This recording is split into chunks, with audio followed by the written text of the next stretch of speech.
and boom, put away. Can't be offensive with that shot.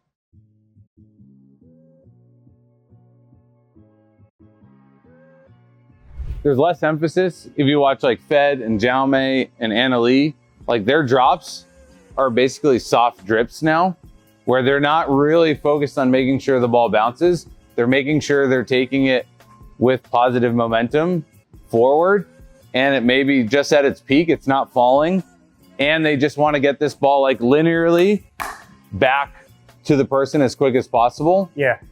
And making sure that they're hitting it from here.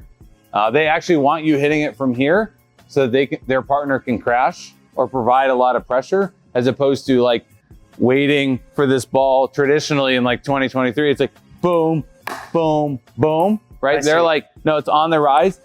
And there with my forehand or my two-hander is like that. It doesn't have to bounce for me to like hit it and then go.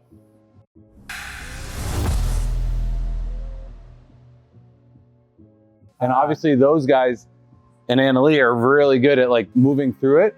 But right now, like you just need to be able to get this ball kind of like from here, shaping it over the net across.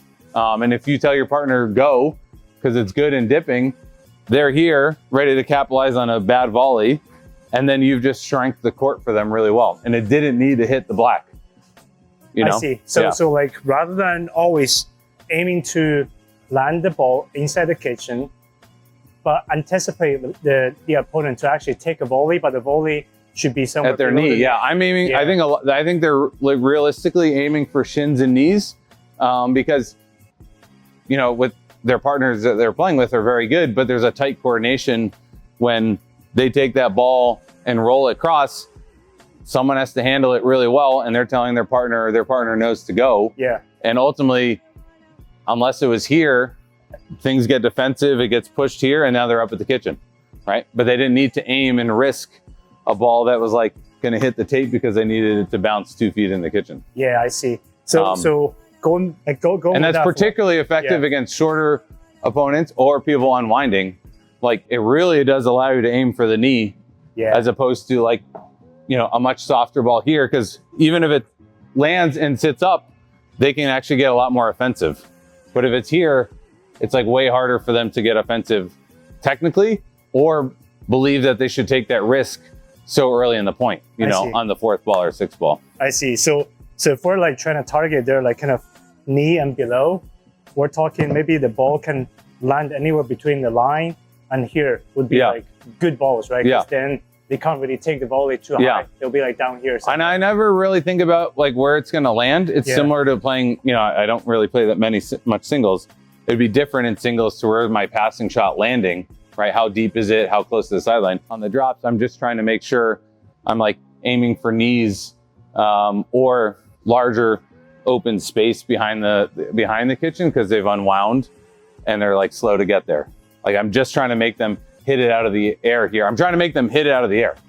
I'm not trying to like take so much risk in hitting this perfect zippy ball that it bounces. That's actually a really interesting point, Ryan, because before for me, it's always been my mind now. My drop shot has to bounce in the kitchen somewhere, so it gives me time to move up. But what we're talking about now is, especially when they're unwinding the stack, because that person has to run all the way from back to the court or diagonally across to this side, then I have a lot more margin. And even if they try to rush to get a ball, like a volley that's low, it's not going to be a really offensive shot. It's going to be like a hard shot to begin with, right? Yeah, and they're going to mishandle it. They're going to mishandle it a bunch more than if the ball kind of is like cleanly bounced here in the kitchen. Yeah. You know? Yeah. And if you're working on this with your mixed or your gendered partner, like, and you say go because you know you've hit something that's going to hit them at the knee, then you've really provided a lot of visual and like physical pressure. And so you'll honestly go track, like, especially if the ball's in front of her with as a weaker or neutral return, like Annalie's not hitting in doubles. She's not going to hit a spot on the ground. She's going to make you take this volley because she's super okay with you getting it started, you know? Or if she's playing along someone great, like she's like, cool, get it started from below the net up at them.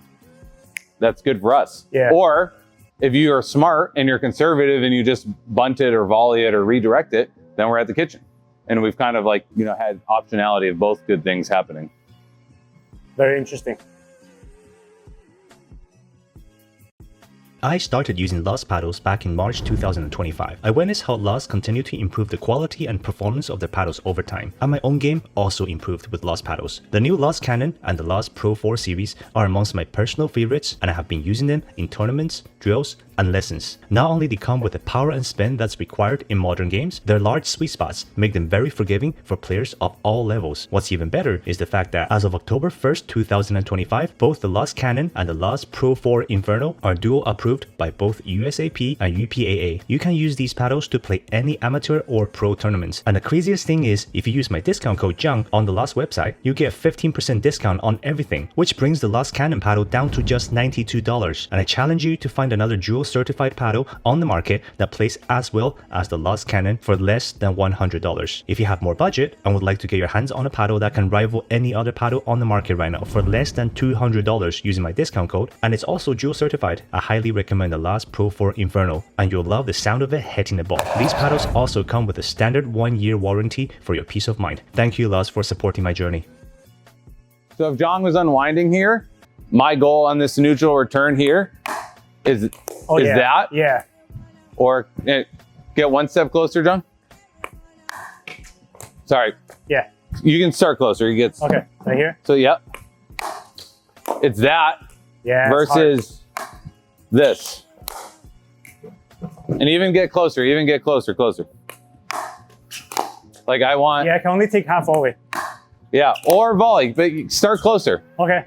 So. You know, I would have a lot of opponents hit.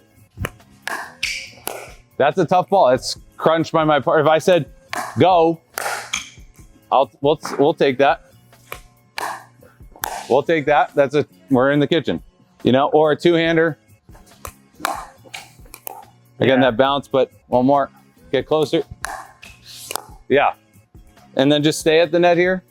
No, be at the net. It's fine.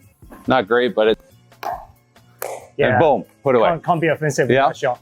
That's how I would approach this type of shot that we're working on here. Again, I'm not going to crash off of that. Yeah. I'm telling my partner go, or we've worked on this to be like, he's judged it and boom, there. And you have a lot of decision making to do in real time. You know, Ryan, the other thing that helps a lot for me, and maybe for other people who are trying to learn this shot, is the fact that now I know I have more margin to hit the ball. Yeah. Like I know it doesn't have to bounce in the kitchen. It can like, you know, I expect the opponent to hit a volley. Then I'm less tight with my shot. I make less errors. I think you mentioned that earlier. I'm less likely to hit it down a nail or something. Yeah. And you'll see, if you've been on the receiving end of this, you'll see how much pressure it brings. Like I was playing rec with Jaume and Augie recently, and their drops never hit the ball. Like their resets did, or their dinks did, but their first initial third shot drop, even off of a good return or a weaker, shorter return, never, you know, Jaume would always drop cross to me and I would be able to take it from here, but almost every time Augie's in my face. And so, you know, I'm like, oh, I could try to do something if they were back, but they're not, right? And so he's telling Augie to come and they played enough for him to know to come. And so I'm here like, oh, this is good. And then I'm like, oh no. And I have to handle a pretty delicate volley here. You know, if I challenge Augie, then I have to challenge Augie's hands. Or if I'm too lax in like just trying to like roll it back to Jaume, Augie's there poaching, right? And so it's just kind of this bait ball of sorts where I'm like, oh, I'm taking it out of the air. I should keep him back. I should be aggressive. And actually it's like, oh no, oftentimes I'm just opting to have to like delicately like slice volley across and boom, now they're in. Hey, I want to pause the lesson for a quick moment to give a shout out to Ryan and the lab here in Austin. They do a lot of awesome stuff here. Ryan, thank you so much today for giving me this lesson. The lab is fortunate to be a special little spot here in Austin. We're a high performance pickleball training facility. We've got some of the best pros playing here every day. Carlos and myself play at the semi-pro and pro level, and our coaches within MLP and the PPA. And then we help a lot of amateurs locally and kind of incoming. And if you're in town here in Austin, definitely come check out the lab. Sure. I'll pop your Instagram and your, do you have any YouTube channel you would like to? Not yet, but it's coming. Okay. But playathelab.com and play at the lab on Instagram. Shoot us a note. We would love to have you around and be on court with you. Go check them out. Thank you, Ryan. Boom.